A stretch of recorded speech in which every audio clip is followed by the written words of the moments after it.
Okay, so do you have any questions from the previous class?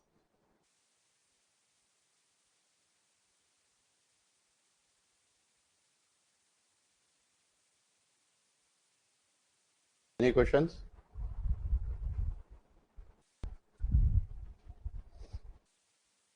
Okay. So I think so Keshav, actually I think you asked yesterday, right? So that is a square. No, it's not. Whatever I have written on board is correct only. I checked it again. Got it? So there was a typo in the textbook. So the conditions are a minus b by a square is equal to minus u, and a minus b by b square equal to 0.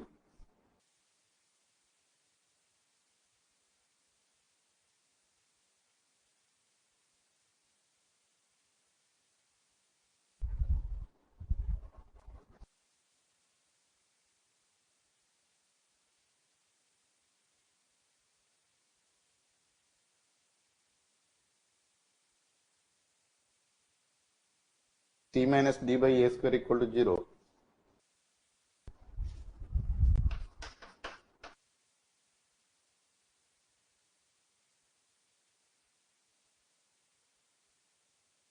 And c minus d by b square equal to v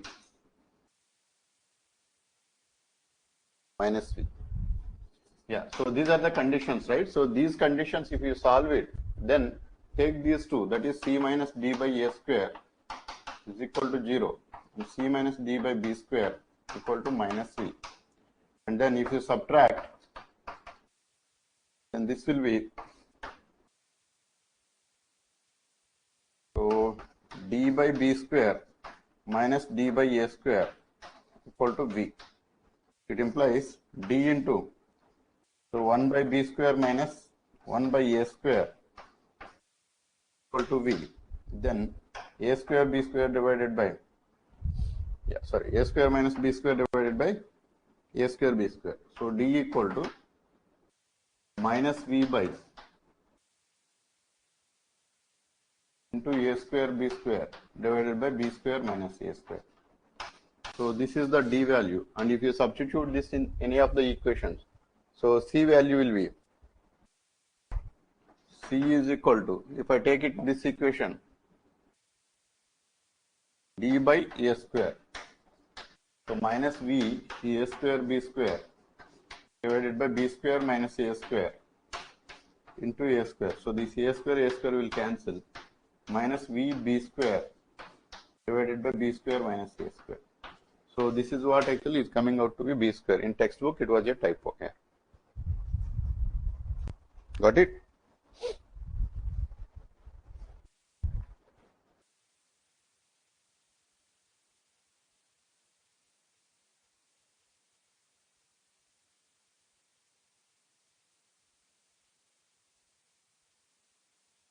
Okay. So do you have any questions? Any questions from yesterday's class? No. Okay. So that's why actually, so let me see if I can shift these classes to some other time, and maybe actually I'll be taking the classes on Sundays also, so that I can accelerate the syllabus to complete both the topics, fluid dynamics and mechanics and partial differential equations. Got it? Okay. So fluid dynamics is almost complete. So we left with only vortex motion and viscous flow. So these are the only two things are there. So in that, vortex motion is the one where the questions will be asked, and viscous flow, I think none of the times actually it was asked, and that is very simple concept and very small concept. Got it? Okay. So we have discussed the motion of cylinder in the presence of fluid, right? Based on that, so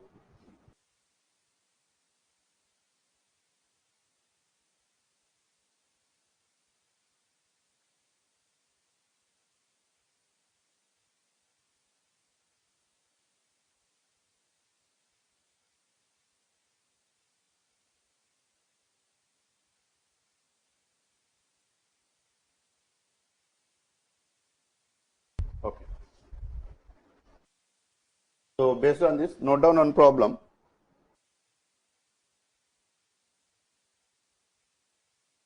this was asked previously in UPSC. The space between two infinitely long, the space between two infinitely long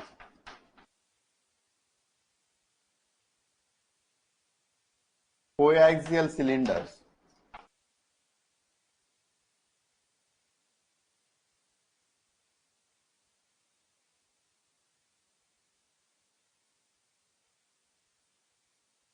two infinitely long coaxial cylinders of radii A and B respectively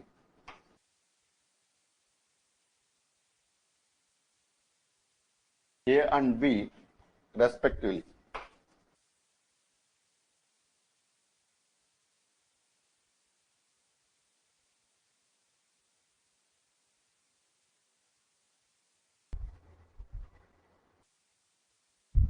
is filled with homogeneous liquid of density rho, is filled with homogeneous liquid of density rho. So homogeneous liquid means the rho value, which is nothing but the density, doesn't change with space and time.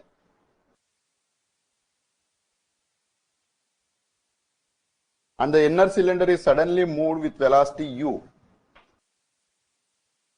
The inner cylinder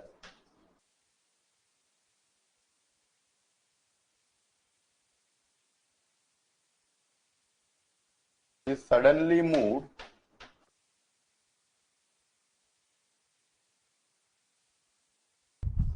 with a velocity u.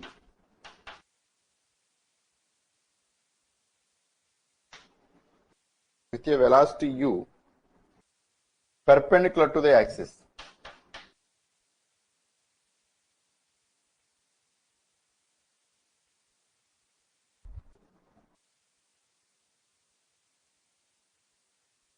Perpendicular to the axis. The outer one being kept fixed.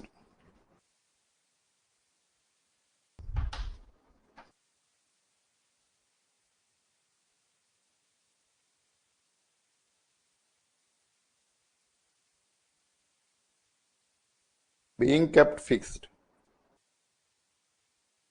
So that the resultant impulsive pressure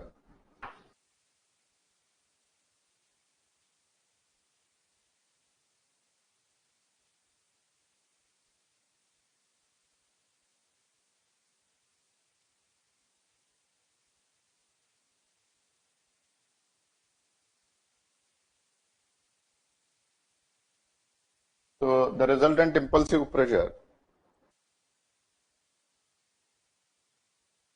on a length L of the inner cylinder is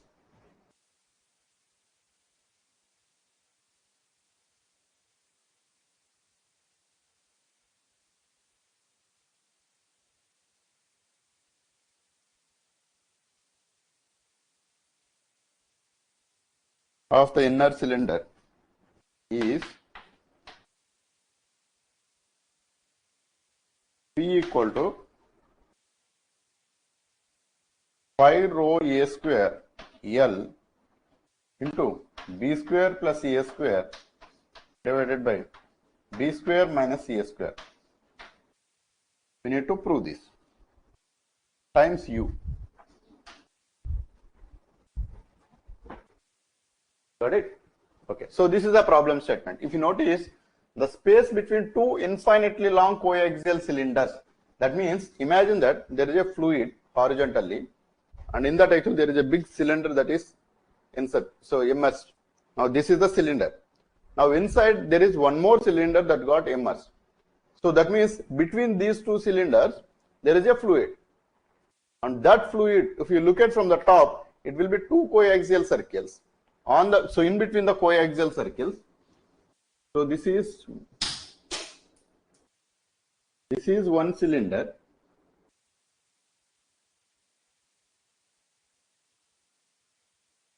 This is another cylinder. Now between these two cylinders, so the fluid is filled completely.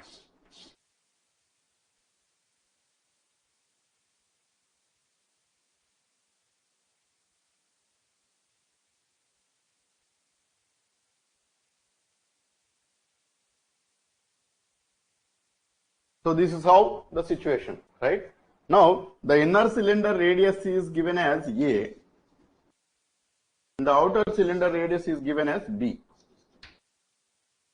And then by keeping the outer cylinder kept constant, the inner cylinder suddenly started moving in the direction of x. So this cylinder is moving in the direction of x with a velocity of u. Now obviously, because there is a boundary here and there is a liquid in between, when it started moving this, obviously the fluid will exert certain pressure on this particular inner cylinder, right? Correct or not? So he asked us to calculate that pressure, how much it will be for a length of L. So this cylinder is exactly outward like this, right? So this is the cylinder. Now on this cylinder, count for a length of L on all the directions of this fluid in a circular fashion. The pressure that is exerted on this particular one, right? So this is how the pressure is exerted, right? Now if you take some random point, so yeah, this is the random point. Now actually the pressure, as the cylinder is moving horizontally, the horizontal component of the pressure actually that will be effectively acted on this particular cylinder. Now if you take on this side, so this is moving like this, but the fluid that is excess from here, it will come like this and then push it, right? So now in all the directions the pressure will be acting on this, maybe positive pressure or maybe negative pressure. Suppose if it is suddenly moved, there will be a vacuum that got created here immediately. So that part is called as the negative pressure. But what we are interested is sum of all the pressures together, how much it is acted on this particular cylinder. That's what he asked us to prove. That should be coming out to be this one. P is equal to pi rho a square L times b square plus a square divided by b square minus a square into u, where u is the velocity of the inner cylinder moving in the horizontal direction. L is the length on which actually we are intended to find out the pressure. A is the inner cylinder radius and B is the outer cylinder radius and rho is the density of the fluid. Got it? So this is how actually it was given. Now here in yesterday's discussion, whatever we learned, right? So we were able to find out the phi value, we were able to find out the psi value with the help of solution of the Laplace equation. So now here there is a relation between this phi and this pressure. So impulsive pressure on unit length, impulsive pressure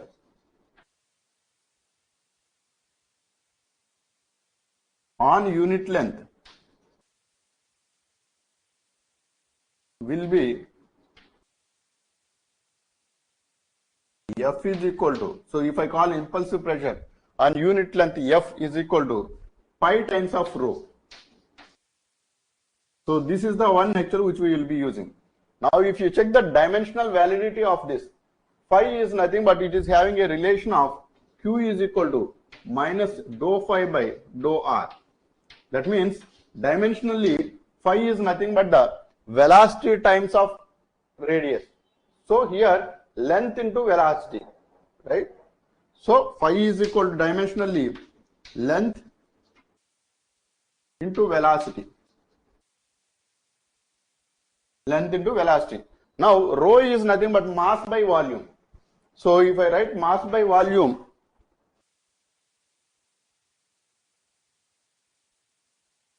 F is equal to rho phi. Dimensionally rho is mass by volume. So length into length into length. And phi is velocity into length. So this length will cancel, and then this is mass. So mass into velocity. So this is impulsive force. So mass into velocity is nothing but impulse. Impulsive force. So impulsive force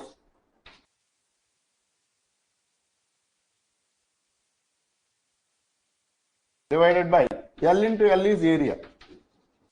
So that's why this is what we call as impulsive pressure. Got it? This is how it is dimensionally valid. So impulsive pressure is nothing but rho times of phi. So where phi actually we were able to calculate with the help of Laplace equation. So this is the principle that we have to use to get a relation between the impulsive pressure and the potential. Got it? This is the concept behind it. Understood? Okay. Now actually we solve this problem.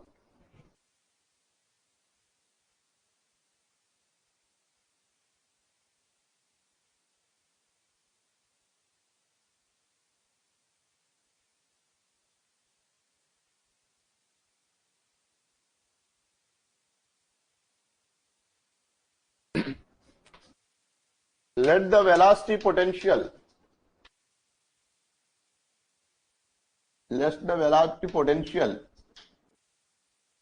which satisfies the Laplace equation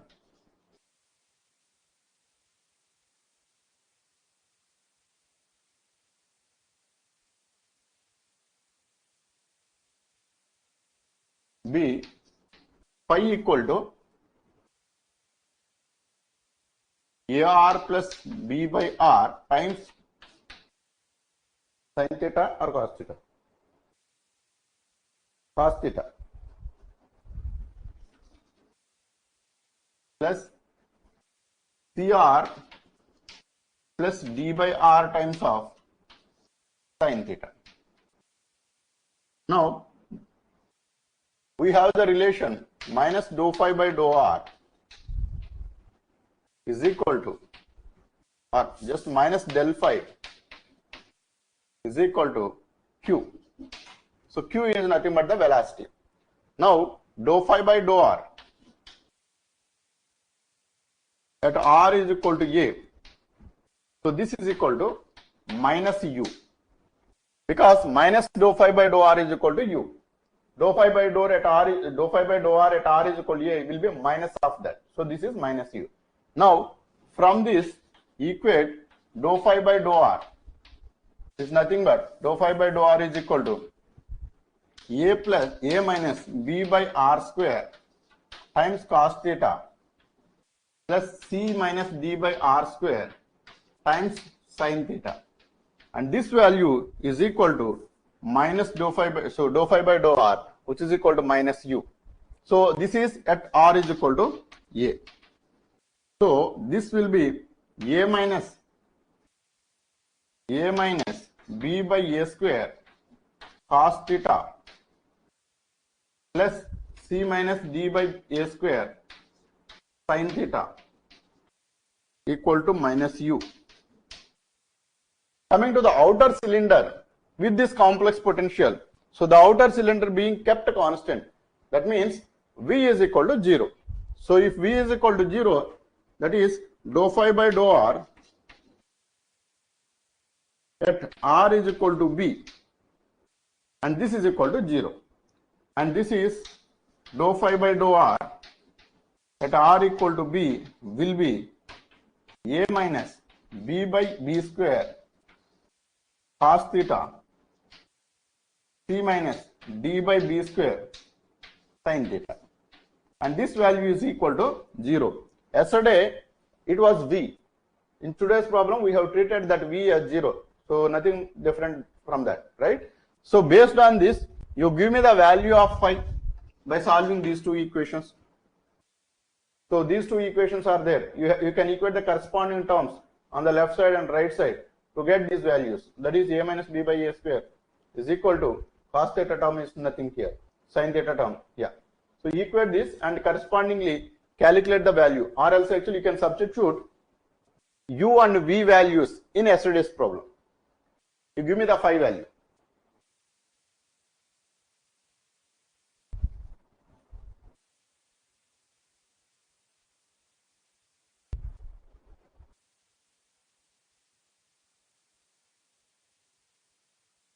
This is minus U cos theta.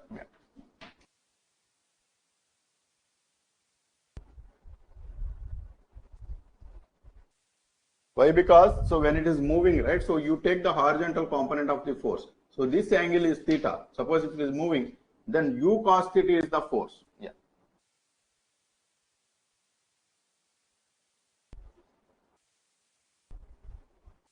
What is the value of phi? You can substitute in yesterday's equation itself.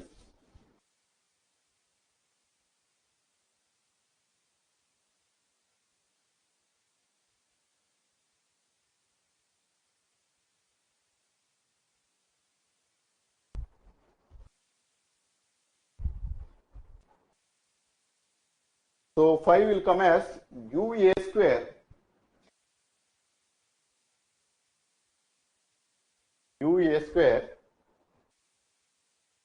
by B square minus A square.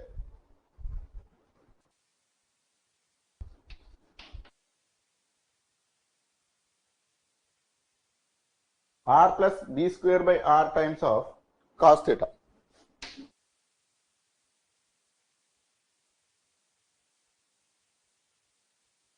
So this is the potential, right? Did you get this?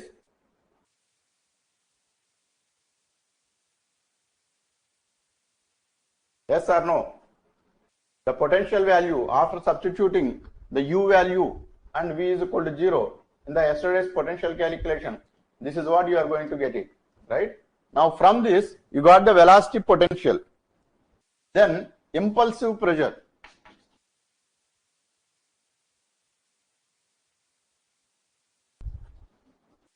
On unit length, F is equal to rho times of phi, and then this is F is equal to rho times of phi is UA square divided by B square minus A square, and then impulsive pressure on unit length of inner cylinder. So because this pressure what we are calculating is on the inner cylinder, so that is R equal to A. So on this equation, R is equal to A plus B square by A times of cos theta. I hope you understood this. Any questions till now?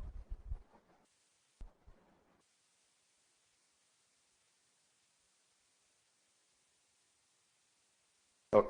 So here, so this is the impulsive pressure. Now, so the fluid is actually in a random direction, it is moving, let us say. Now, as the fluid is moving in the right direction, the pressure will be on the left direction. So that is, if you take the component of the pressure which is on this way, so on the inner cylinder if you take it, so this is the component of pressure, and this is making an angle of theta with the horizontal. Then obviously the component of the so pressure horizontal. So horizontal component of the pressure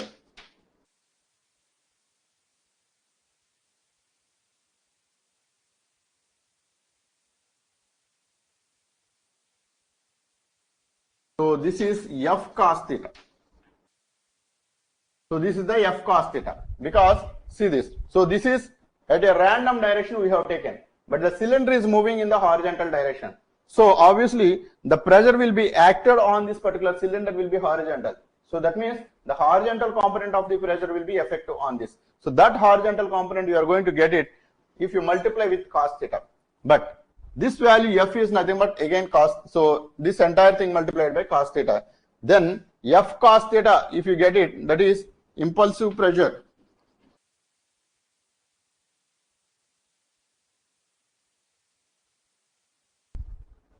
on a length of L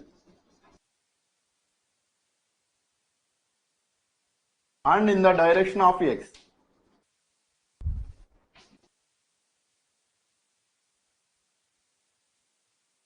will be P is equal to F times of L times of cos theta. So this is per unit length. This is on a length of L.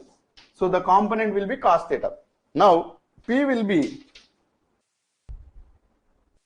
rho times of UA square divided by B square minus A square times A plus B square by A times of L times of cos square theta. Now this is at an angle of theta. Now for the entire thing, it should be, you have to multiply the length multiplied by the height. See this. Here actually impulsive pressure on unit length, so on unit length we have calculated it.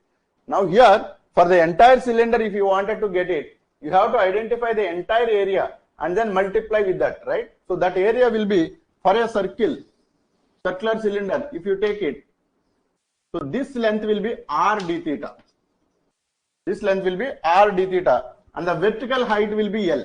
So dA is nothing but L times of r d theta, right? Here in this case, r is equal to A. L times of A d theta. So this is the area. This is the total pressure that is acted on this entire area if you integrate this part. Got it or not? Understood or not?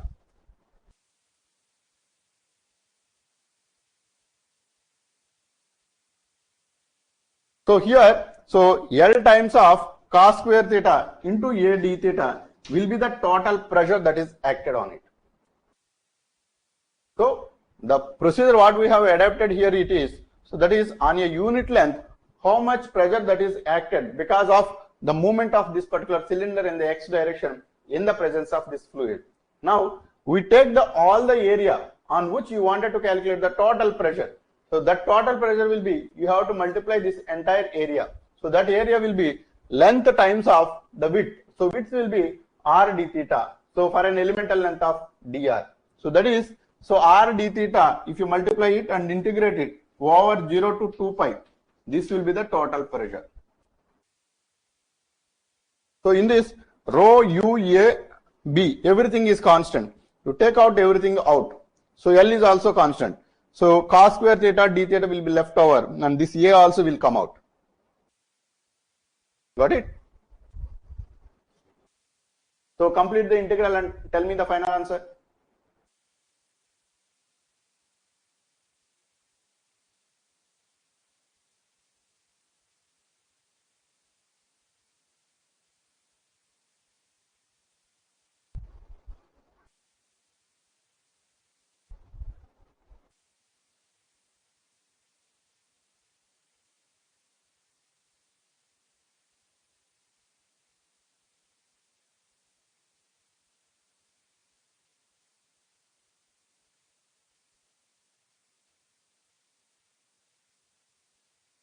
So this will be P is equal to, now here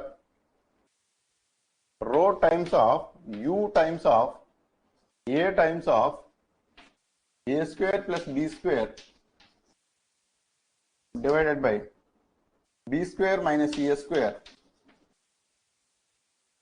into integral 0 to 2 pi L times of A cos square theta d theta. L times of A cos square theta d theta. Yeah, that's correct. Now here this is rho u A square by B square minus A square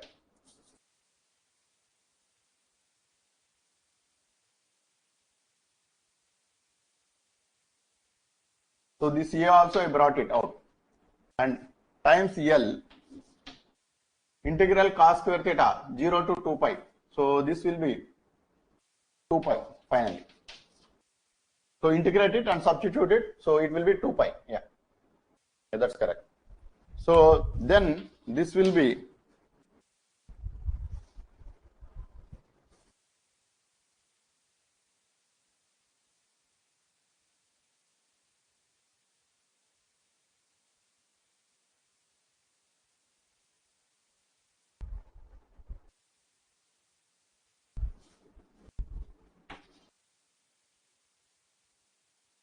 one plus cos 2 theta by 2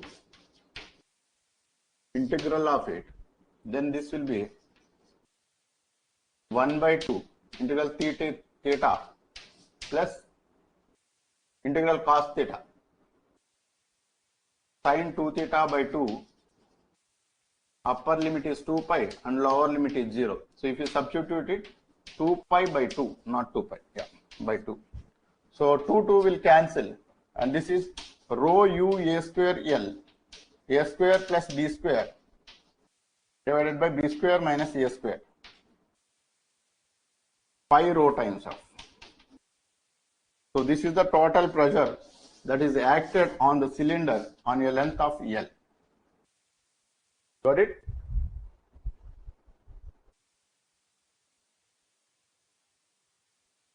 Understood? So the procedure that what we have adapted is, so with the help of Laplace equation solution, we were able to calculate the pi value. Pi is nothing but the potential. So once we get the potential value, so the impulsive pressure that on a unit length will be equal to pi times of rho. So that was valid as per dimensional analysis. So once that is valid, we were able to calculate the impulsive pressure on a unit length. Now, if you want to calculate the total pressure on the entire cylinder for a length of L, that will be, you have to multiply with the entire area of it. So that area we have calculated, and then the component of the force that is acted parallel to the x-axis, that's what we have calculated it, and that pressure will be equal to this value. Got it? Note down one more.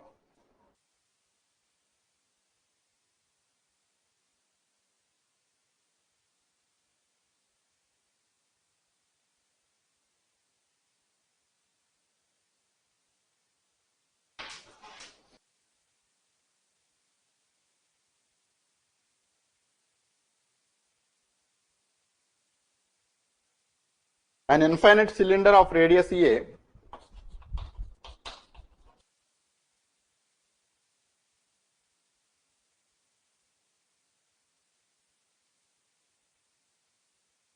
of radius A and density sigma is surrounded, and density sigma is surrounded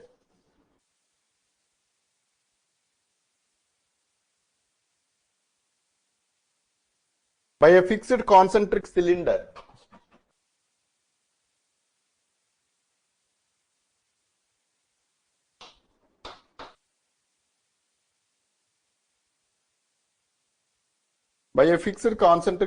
of radius B,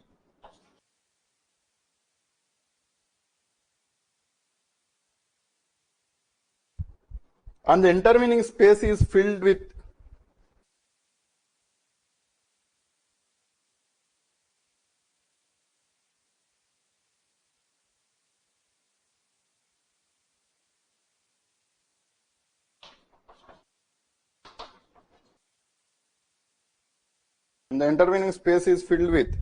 liquid of density rho.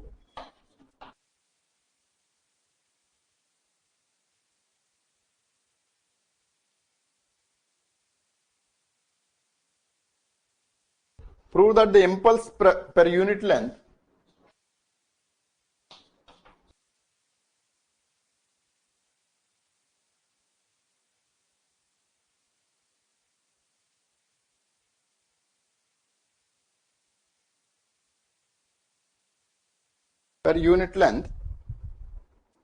necessary to start the inner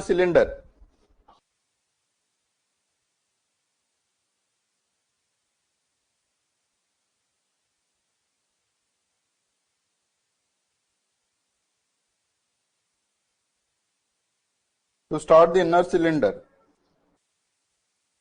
with velocity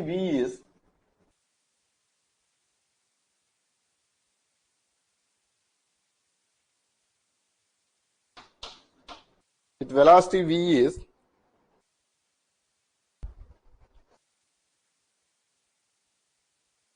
pi a square by b square minus a square sigma plus rho times of b square minus sigma minus rho times of a square times v. See this. I hope you understood the problem statement.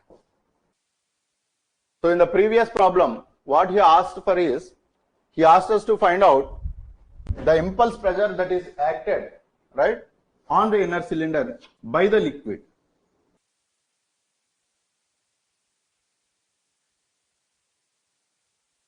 So the liquid is present in this particular region. So this is the liquid region, right? So in the liquid region, so if there is a movement of this particular inner cylinder in any particular direction, obviously there will be impulsive force that is acted on this particular cylinder like this. This is the impulsive force that is acted on this cylinder, right? Now, this is what actually we have calculated in the previous problem on a length of L. But he asked us in this particular case per unit length, he asked us. So that means L factor doesn't come in the previous problem. But the problem statement is different.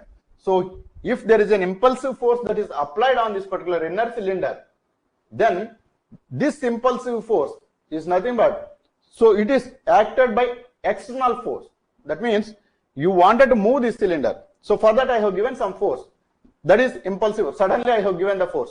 Then it started moving like this. When it started moving like this, then obviously there will be a pressure, impulsive pressure acted by this fluid on this particular one, right? Now, whatever the impulsive force I give it, it will be used for two different purposes. One purpose is to move this cylinder itself. That is, this is having a certain mass and this is having certain density. This is having certain volume. So, and it is given certain impulsive force. Obviously, my impulsive external force, whatever I have given, so this will be useful to move the cylinder and to act on this particular water also, right? So both together will be the total force what I have to give it, correct or not?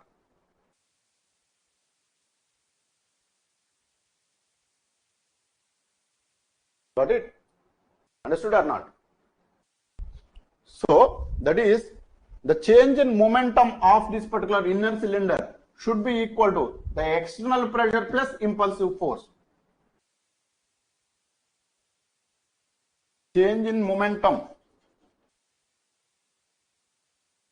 on the inner cylinder or of the inner cylinder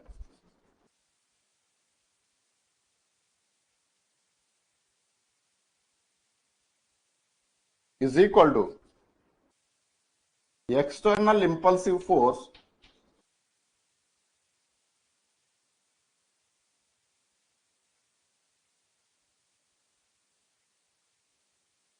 plus impulsive force by the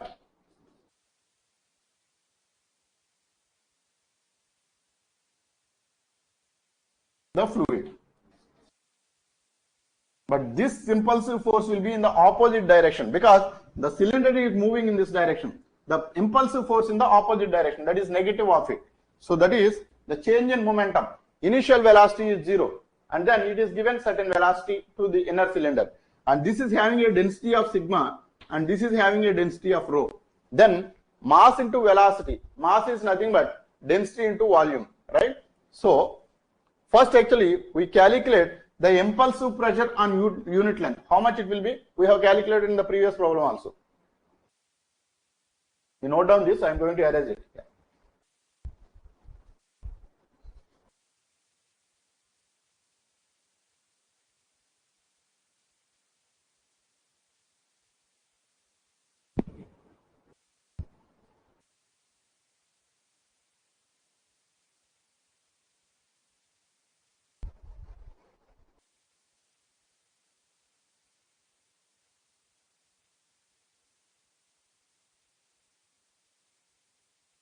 Note it down.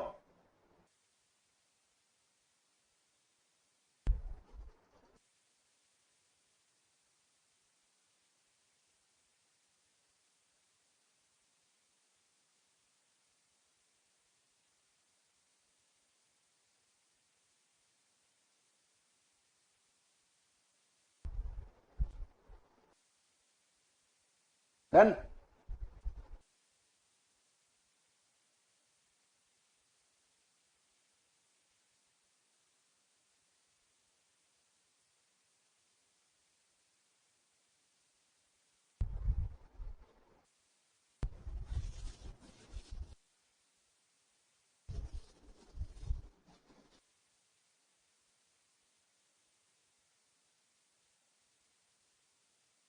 here the impulsive pressure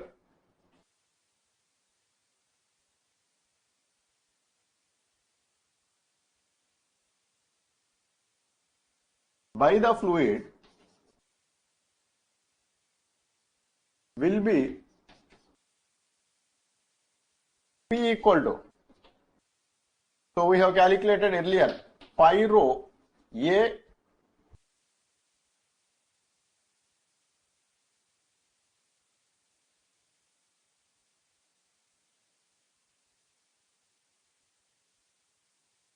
a square v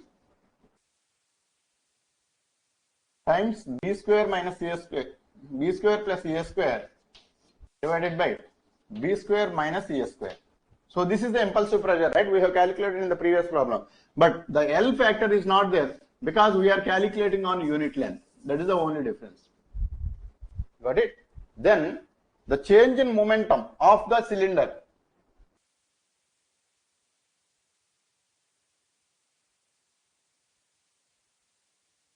inner cylinder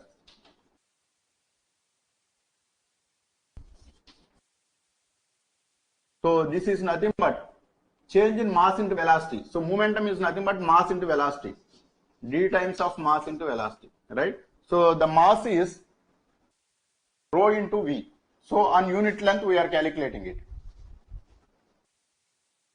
So then it will be pi a square rho. This is the mass because the area of cross section into unit length will be 1.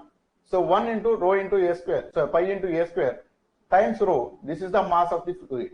And then it started moving with a velocity of v. Initially it was at rest. So initial velocity is 0. This is nothing but the change in momentum.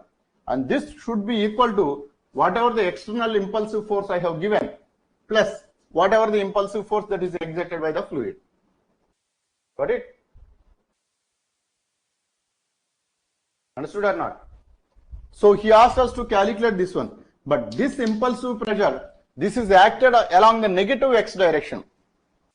Right? So that's why it has to be minus. Then once it comes to this one, I is equal to pi rho a square v plus pi rho a square v times of b square plus a square divided by b square minus a square. Sorry, the density of this is sigma, not rho. So this is the cylinder. Sigma pi a square v is equal to I minus p. Now this p is coming out to be this side. So this will be sigma, so sigma pi a square v plus pi rho a square v times of b square plus a square divided by b square minus a square. Now from this actually if you simplify it, this will be pi a square v sigma plus rho times of b square plus a square divided by b square minus a square. Now you can simplify this.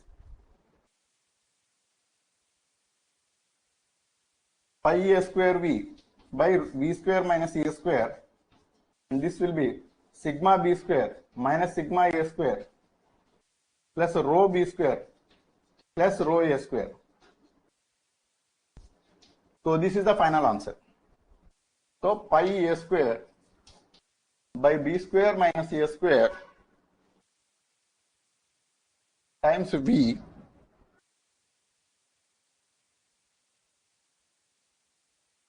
sigma plus rho b square minus sigma minus rho a square. Sigma minus rho a square. So this is the final answer what you can get it. Got it? Understood?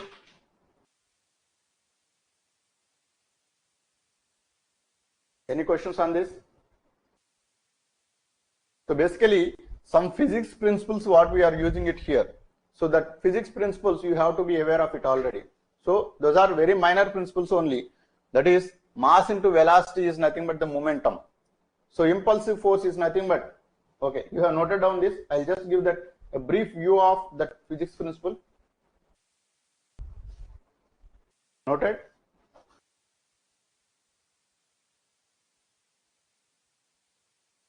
Okay.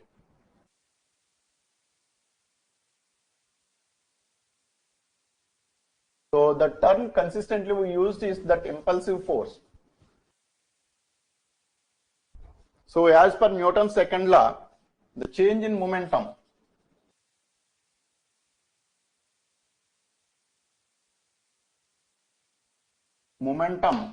rate, and this is nothing but the force that is required to move that particular body. That means if there is a body like this, now here if a force is applied on this and this force is causing this particular body to move from one location to another location, that means it is causing some acceleration to this particular body, and that acceleration is nothing but there will be a change in the velocity of this particular body.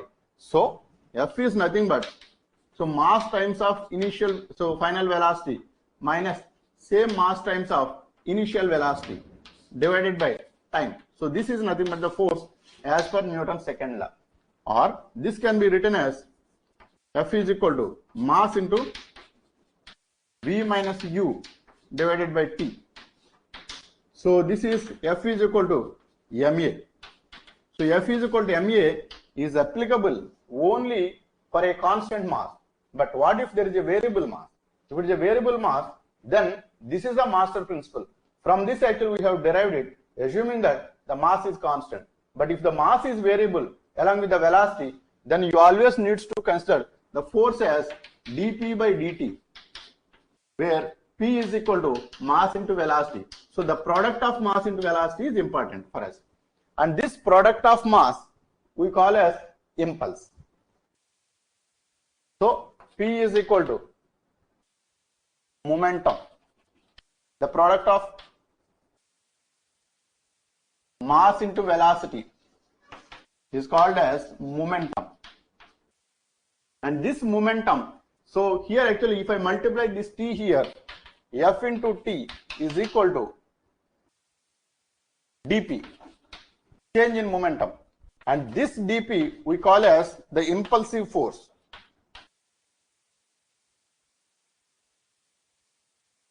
So change in momentum we call as the impulsive force. Impulsive force is nothing but the force times time. So usually we take this time as 1 second, right? So this 1 second, that means if there is a change in momentum of certain magnitude in 1 second, that magnitude of the force we call as the impulsive force. Got it? So the time is crucial there. So normal force versus the impulsive force is nothing but if you give a force suddenly, then we call that as impulse. Suppose if you don't give the force suddenly, we are giving gradually, then we call as the normal force. So a practical example of this is, suppose on a nail you are hitting with a hammer. So that is for a fraction of a second the force will be applied and removed, and that force will be very, very effective, and that's what we call as the impulsive force. But if I apply a force to move a table, then that is a gradual force, that is the normal force. Got it or not? So that is the difference, and the relation between the impulsive force and the momentum is nothing but dP. dP is nothing but m2 v2 minus m1 v1. So this is the change in momentum.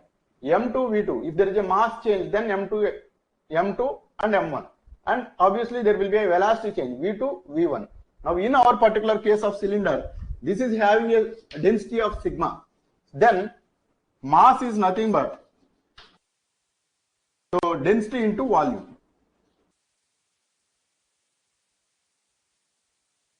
Density into volume is the mass. Now density is sigma into volume is the area of cross section into the length. So area of cross section is pi a square and the length is L. Now this L actually you asked us to calculate per unit length. So per unit length means, so this L is equal to 1. So then mass is nothing but sigma pi a square. So this is the mass per unit length.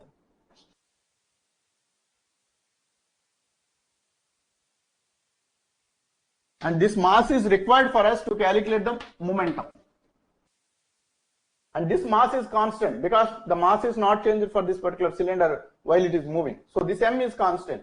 And the velocity is getting changed to a velocity of v. Initially it was at rest. So that's why total momentum, change in momentum, dP is equal to mass into velocity minus 0. So this is mv. So this is dP.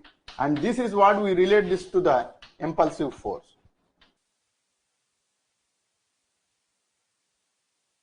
Got it or not? Understood? Any questions on this?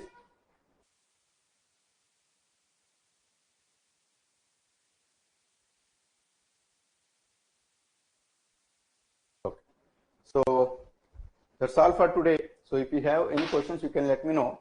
And so Rishi, actually, so I just want to shift the timings of this class. So if possible, after 5:30. So do you have any concern about it? 5:30 in the evening. Yeah. Okay. So in that case, right, so from tomorrow onwards, I'll try to schedule the class in the evening itself. So I'll let you know the exact timing. Most probably I will be keeping 5:30 only. So anyway, at any cost, so by July 20, both fluid dynamics, mechanics and partial differential equations will be completed. After that, only one classes will be there, that is 9 to 10:30 for those who have not attended those classes, calculus, vector calculus.